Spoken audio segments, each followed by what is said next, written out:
Welcome to the AudPod. Hey, Babs? Hey, Andrew. No, Justin. That's okay. We've got our resident hockey expert and friend of the pod, Babs. Of course, the other Babs on socials and Ripping Puck, all that stuff, joining us to talk about Game 4. The sweep is complete. What'd you see tonight, Babs? It was pretty violent at points. I thought Grew tried to kill Jack Pridham. Oh, yeah. It was a pretty senseless move on his part, too, because he was beating him to a puck that wasn't probably a high threat. Like it was just kind of like a nothing burger zone exit. So unfortunate there. Hlacar, that was stupid. Yeah, that wasn't good. There was some stupid stuff that happened tonight in a blowout game. I don't love seeing that in a blowout of a game on either side. I don't know if Hlacar is going to face any discipline as a result of the play. I doubt it. You just don't need to. Yeah, you know? Absolutely. I think it was a bit of a strange game energy wise. Like Sam O'Reilly started the scoring pretty early on. I will give props. Justin said that Dylan Edwards is due to score about 7 goals, but he almost had a hat trick tonight. So he had 2 and then had a breakaway later in the game and was stoned on that. And Shurygin, we got to give him his flowers. He played so well in this series. This series could have been an absolute runaway, but Shurygin kind of kept it somewhat close. Of course, the final score being 5-1 tonight. But I thought Saginaw looked like they were kind of just okay to go down the way that they were going down tonight, and that's not to put them down, but it was a little bit like I thought there'd be a little bit more fire out of this team, but it is what it is. Yeah, go. He that was stupid. You could have really injured Pridham there. I was heated. I was fired up. I was texting things to the group chat that will not be repeated on the pod, but yeah, he can essentially go home to his billet parents and pack his stuff and be done with the OHL is what James Go can do. I also saw the running of the goalie, the flyby. I got to mention that. It was weird. It was just unnecessary. It was just a stick. That's a game within a game thing that I actually low key love. Yeah. When guys get silly. It was too late though. Yeah, and if the goalie's not in his blue paint or a little bit further out, even, I think they just let it go and they're like, whatever, Sure. These guys are doing their thing. Sure.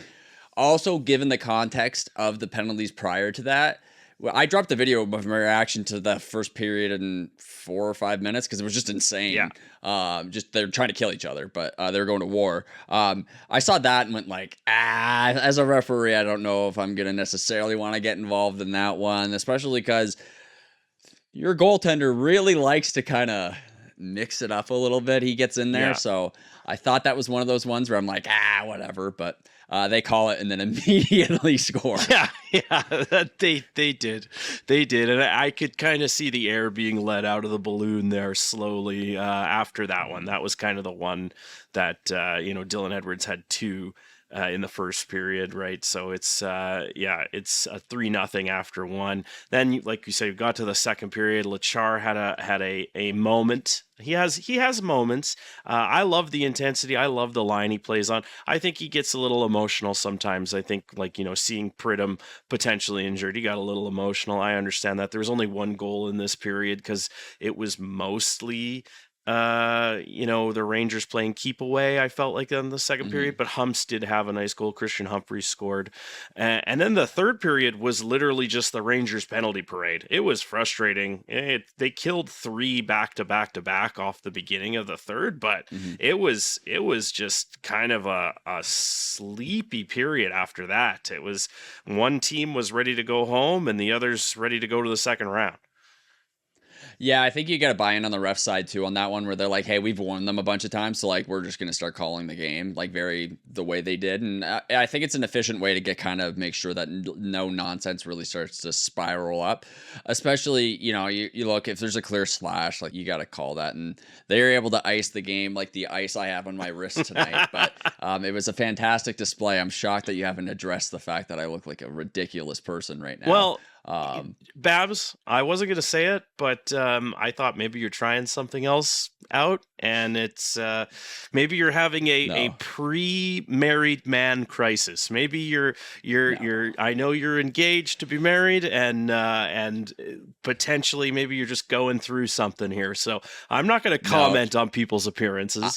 I needed for my hockey skits where I play the douchey player to have some stuff to really amp it up. So I got a brand to send me a bunch of stuff for free. Perfect. So I have an iced baguette on my wrist. I figured it'd be a good throw to want to talk about them icing the game, because it's good for Kitchener to be able to get the series done early, because you don't want to see these first round playoff matchups where it's an overmatched system. Like, you don't want to see the other team snag a game, because what you're looking at is just the risks of injury. It's going to get higher and higher. The team that's getting beat up on, they're going to get more frustrated. The OHL first round, it's usually a bloodbath. Everyone talks about it. Yeah, maybe, some of these games shouldn't necessarily get the way they are. Like one of the other series that had maybe, I think it was 36 goals. I mean, I look at that and go, isn't that a little much? Yeah. But you run the risk of guys running each other. So I'm glad Kitchener was able to ice this one out, and we can move on to a little bit more competitive hockey. Although Saginaw at points looked like they could keep the goals tight. I won't want to say that they kept it close, but they kept it tight. And then it would just kind of fall off by the time the third period came around or whatever. And then tonight was just a sorry start. So. Yeah, absolutely. They were in it. It wasn't a complete runaway like that Flint Owen Sound series you're talking about that set the record for goal differential. I think they were plus 32 in a 4-game sweep. I felt bad making that video. In that sweep. That was, something else. I kind of sat there thinking about, aren't the Rangers the number 1 seed? How did they not get Owen Sound? But, Saginaw, they had moments. They had the goaltending, and ultimately they just didn't have the horses. You probably have access to the time on ice. Klepov and Barabanov and Shurygin, they had to play 150 minutes in 4 games. One of those situations too, I'm interested, where if you're a player, that weighs on you. Yeah. A lot. Yeah. Emotionally and physically. Because if you're the guy and you're sitting there going like, I got to get a goal. I got to get this done. Eventually, you're going to start to resent your teammates in some capacity. No matter how good of a player, how good of a teammate you possibly are, there is that. And you're going to be looking to people saying, when is it going to be you? Can you do something, please? And, that's not a good position to be in. So, yeah, I think you're 100% right on that one, man. I don't think there's any way they win without those two having career playoff series. Yeah, it's just those two especially. They were basically all of the offense. They were the only ones that the Rangers seemed to have any trouble with as far as puck possession. It was just one of those things where, look, I'm an Oilers fan, so you're giving me a little bit of PTSD there, where you were saying it's got to be somebody else. It was like the worst of the Draisaitl McDavid days and the zero depth, but it was like times 1,000, because Klepov and Barabanov all year have had this incredible weight on their shoulders, and it just wasn't going to happen against a team that prides itself on depth. I mean, Gabe Sherratt's on the third line. It's 3 lines that can score, and then honestly, Avery Anstis, he hasn't had much ice time in this series, but he's a guy who can score as well, and he plays extremely well, and he's down on the 4th line because there's no room to put him anywhere else. So I ultimately was worried that Klepov and Barabanov might be able to steal a game. And a game or 2 games. Yeah. They're both very, very, very talented players. I'm big on both. Yeah. So, and especially with that goaltender, the way he was playing. He's playing out of his mind. He was playing an awesome series. This game obviously got away from him a little bit early, but I mean,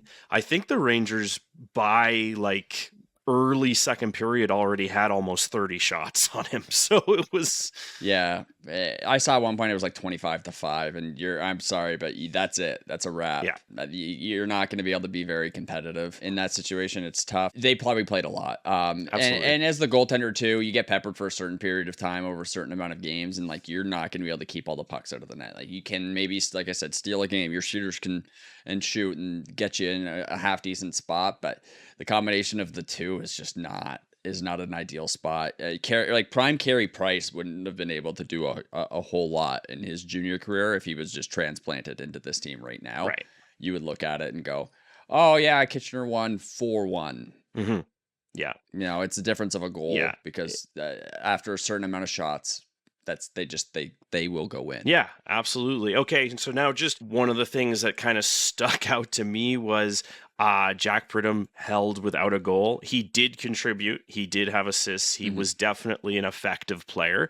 But if you told me that he wasn't going to have a goal in this series, I would have kind of been like, all right, well, did Kitchener struggle or what's the deal there? So we saw Dylan Edwards regress positively in this one. He hadn't had a goal. He had 11 shots on net and 10 high danger chances in game 3. So it was going to come.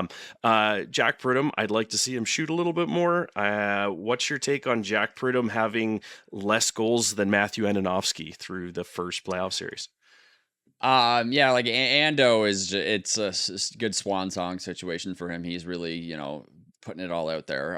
So it's credit to him on that.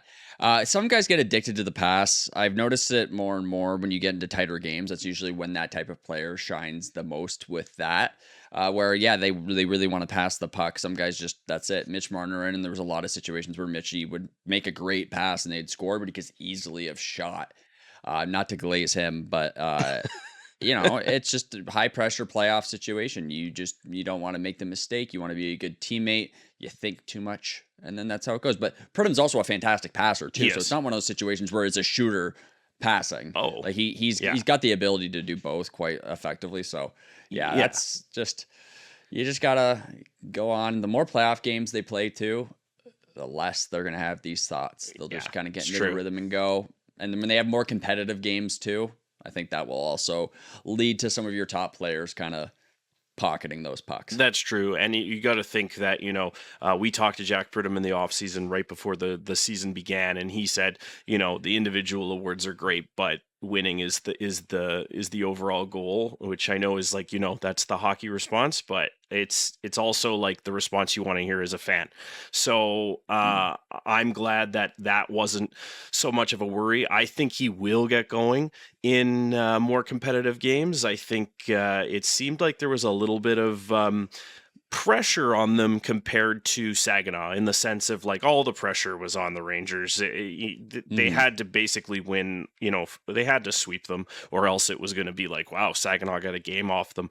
And obviously they, almost got goalied in game 3 with Shurygin stopping 50 of 54.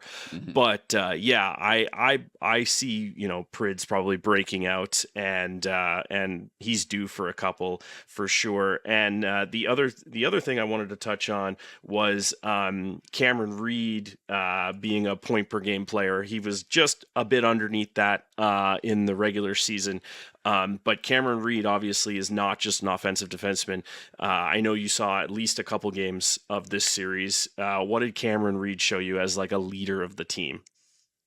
Yeah, he's got a good outlet pass. It's really fantastic to see him break the puck out. He's, he's going to be a very valuable NHL product to a team because he's got that first pass, and he's also got the speed to be able to, fly around the ice. You're watching games at the Aud from up high in the press box, and it's noticeable, his speed. In games too, you just see how he gets involved on the offensive side of things. He's kind of one of those guys where you go, okay, this is going to be a very dependable player when we get him, and when we're under pressure, he's going to be able to get that puck safely out, because I've seen him rim the puck and put it up and off the glass too. So, some guys get addicted to rushing the puck out or making that perfect outlet pass and all that stuff. I've watched him do the things that you're supposed to be able to do, and at the junior age, maybe some of the guys don't have that defense first mindset where they're going to go, up and off the glass, but I've seen him do it, seen him break the puck out. I think it'd be a very useful team. Toronto would be a team that I go, hey, you should have grabbed him, because guess what, guys? You can't break the puck out effectively. Yeah. Last but not least, Christian Kirsch gets a lot of heat on social media from Rangers fans. Yes, he can be inconsistent, but some of the best goalies in the world are inconsistent. That's kind of the difference sometimes with your goalie. Is it hard to stay focused when you're not getting a lot of shots on you? Because I think that's what sometimes people don't realize, is that when you're not busy, you can kind of wander a little bit. No, 100% happens. Olympic hockey, you'll watch it happen, and junior and the World Juniors too. It can happen in hilarious ways. But if you're sitting there not getting a lot of shots, you can get into a weird spot. You watched it, the Olympic gold medal game. Binner, I was going, he's probably feeling a little cold in the net, right? So psychologically, I don't know if that has as much of an impact on it. Just physically, like, yeah, like it's tough. But going back to your first point there, it's junior hockey. Guys are going to be inconsistent because people forget these are young men still. Like, you know, there's a lot of hockey left for him to be playing, and the majority of it will not be in major junior in the OHL. It'll be somewhere else. So like, he's got a lot of time to work through these things. And if all goalies were reliable, you'd see a lot more of them drafted in the first round out of junior hockey. And there's a reason why you don't.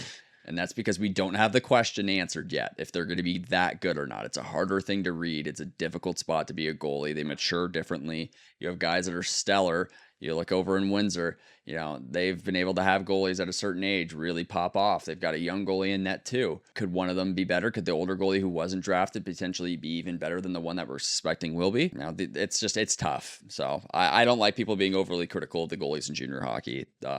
I try not to do that. Yeah, absolutely. We try not to do that with any of the players just because some of them are literally going to high school during the day. It's just easy to forget how difficult high school was when you weren't playing junior A or major junior hockey. Thank you for joining us, Babs. Justin will be back for the wrap up. We're going to do a series wrap up, a brief wrap up, and then we're going to supercut these episodes together, and we will preview whoever the next matchup is. Right now, as the time of recording and tonight being released, the Sioux is up 3-1 on London. I would put my money on the Sioux closing that out, but I'm hoping it goes 7. I hope London's got a couple wins in them, just for the sake of what you said about teams getting tired and a little banged up, and softening them up for the Rangers. Not that they need it. Not that they need it, though. Game 1 of whatever series will happen at the Kitchener Memorial Auditorium.